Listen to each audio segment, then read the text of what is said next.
Welcome to my channel. आज दी look आ universal look, good for every occasion. यानी कि आ लुक तुसी कर सकते हो with any colour outfit, any kind of outfit. यानी कि तुसी यह कर सकते हो अपनी पंजाबी सूटा नाल, लहंगिया नाल, साड़ियां नाल, या फिर तुसी अगर मेरे वर्गा अज वेस्टर्न आउटफिट पाया हुआ हो ओदे नाल भी आ लुक कर सकते हो तुसी किसी भी कलर के आउटफिट नाल। आ लुक करन लई तुहानू ज़्यादा एफर्ट्स नहीं करने पैने। आ लुक बहुत सोहनी लगती है, चाहे तुसी डे विच करो या रात च करो। चलो जी वीडियो स्टार्ट करने आ। ओ वीडियो आखिर तक जरूर वेखियो। मैं आही लुक एक ब्राइट पिंक लिपस्टिक जिवें कि मैं लाई हुई है ओदे नाल भी कीती है, और मैं आही लुक कैरी कीती है एक नूड लिप कलर नाल जो कि आजकल बड़ा ट्रेंडिंग है। चलो जी हुण करने आ गल्लां दा काम बंद, काम करने आ शुरू। Further ado let's get started. हमेशा याद रखियो स्किन नू मॉइस्चराइज करना है, लिप्स नू लिप बाम लानी है। उस तो बाद दूजा स्टैप करना है आपां मेकअप प्राइमर लेना है। मैं मिलानी दा मेकअप प्राइमर लिता है जरा जिहा। I will apply it around my T zone, थोड़ा बहुत अखां ते and the places where I crack. इस तो बाद मैं लवांगी फाउंडेशन एंड कंसीलर। अज मैं फाउंडेशन लै रही हाँ मेबलिन दी है एंड कंसीलर लै रही हाँ वो भी मेबलिन दा। थोड़ा जिहा पीची शेड है बिकॉज मैनू गर्मियां विच अखां दे अराउंड रेडनेस रहिंदी है, so I am using a peachy shade. उंगलां दी मदद नाल स्प्रैड किया है।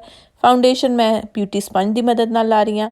मैं एक स्मॉल डॉट के फॉर्मेट में सारे फेस ते इक्वली फाउंडेशन ला ली सी, सो दैट जी फाउंडेशन है इक्वली एंड ईवनली डिस्ट्रीब्यूट हो जाए। जदों भी फाउंडेशन लानी कभी भी नहीं भुलना कि उन्होंने सैट करना है। ये लिए मैं बाय कॉस्मैटिक का ट्रांसलूसेंट पाउडर एक पाउडर ब्रश से लिता है। उन्होंने मैं जिथे जिथे कंसीलर एंड फाउंडेशन लाई है उत्थे आराम आराम नाल ला के सैट कर लिया। हमेशा पाउडर नाल आपां लिक्विड जिहड़ा भी मेकअप प्रोडक्ट होंदा उन्होंने सैट करने आ, अदरवाइज की होंदा है वो हथ लग गया, थोड़ा जिहा पसीना आया तो मूव कर जाता है। इस तो बाद मैं लिता है naked heat palette from Urban Decay. ਇਹਦੇ ਨਾਲ ਆਪਾਂ क्रिएट करांगे एक सोहनी जी आई लुक। सब तो पहले जो शेड मैं लिता है वो मेरे स्किन टोन के बड़ा कोल है, ਉਹਦੇ ਨਾਲ मैं क्रीज लाइन क्रिएट कर रही हाँ। पूरा क्रीज लाइन मैं अंदर तक इस बारी जा रही हाँ। बस आ ब्रश भी मैनू आ मेकअप किट के नाल मिले।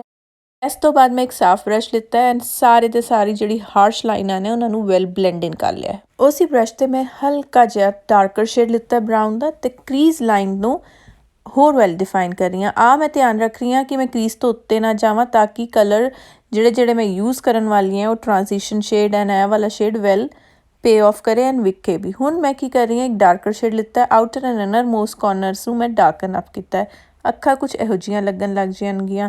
हुण मैं एक साफ ब्रश लिता है, उस ते मैं सब तो डार्क ब्राउन लिता है एंड दोनों inner most corner and outer most corner नू वेरी मच वैल डिफाइन किया है। हुण जिहड़ा शिमरी शेड है इहदे विच ਉਹਨੂੰ मैं फ्लैट ब्रश ते लैके मिडल ऑफ आइज ते ला लिया।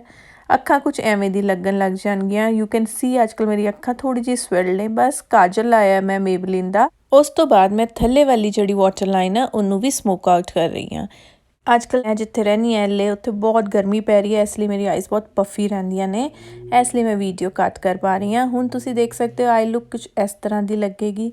Once you are happy will use a eyebrow product. मैं निक्स का यूज़ कर रही हाँ। एक पासे स्पूली है एक पासे पेंसिल है। पहले स्पूली की मदद नाल आईब्रोस नू वैल कोम करांगे।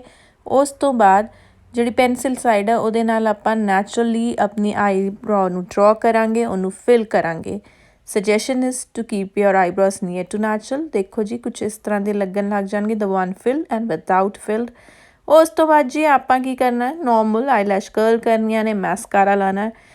आज इस आई लुक के नाल मैं आईलैशिज यूज़ करन वाली हाँ, so I am just preparing my eyelashes नू मैं अच्छे नाल मैस्कारा लाया। जदों भी मैस्कारा लाना थल्ले वाली नू कदी नहीं भुलना, थल्ले वाली आईलैशिज नू भी कोट करना है, अदरवाइज तुहाडी आई लुक इनकम्पलीट लगती है। देखो मैस्कारा वाली आई कितनी वैल ओपन लग रही है। इस तो बाद जी आपां मैक का हाईलाइटर यूज़ कर रहे हैं इनर मोस्ट कॉर्नर अपनी आईज ते अपनी ब्रो बोन ते।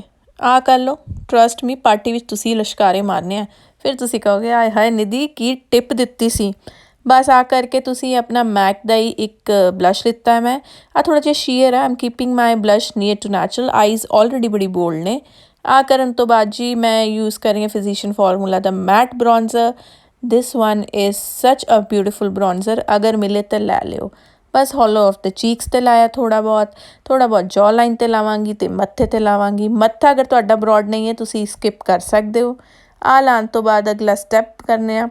अगला स्टैप की होना चाहिए जी, सोचो सोचो सोचो सोचना बड़ा जरूरी है। अगला स्टैप अपना होएगा लिपस्टिक। अज आप जी लिपस्टिक पहले ला रहे हैं नूड ला रहे हैं बिकॉज मैं दसिया सी ना आईओ मेकअप मैं 2 लिप शेड नाल करनी है। This is velvet teddy and इस तो बाद मैं यूज़ की है flat out fabulous from MAC. This is a pink colour. देखो same look and 2 lip colours कितनी सोहनी लग रही है। उम्मीद करनी है आज दा वीडियो तुहानू चंगा लग्या, कॉन्सैप्ट भी चंगा लग्या। One look with every cloth, every colour, every lip colour. जे तुहानू आज चंगा लग्या give it a like and subscribe to my channel। अगली बार जब तक आपां नहीं मिलते तुसी अपना ध्यान रखियो। Take care, bye bye.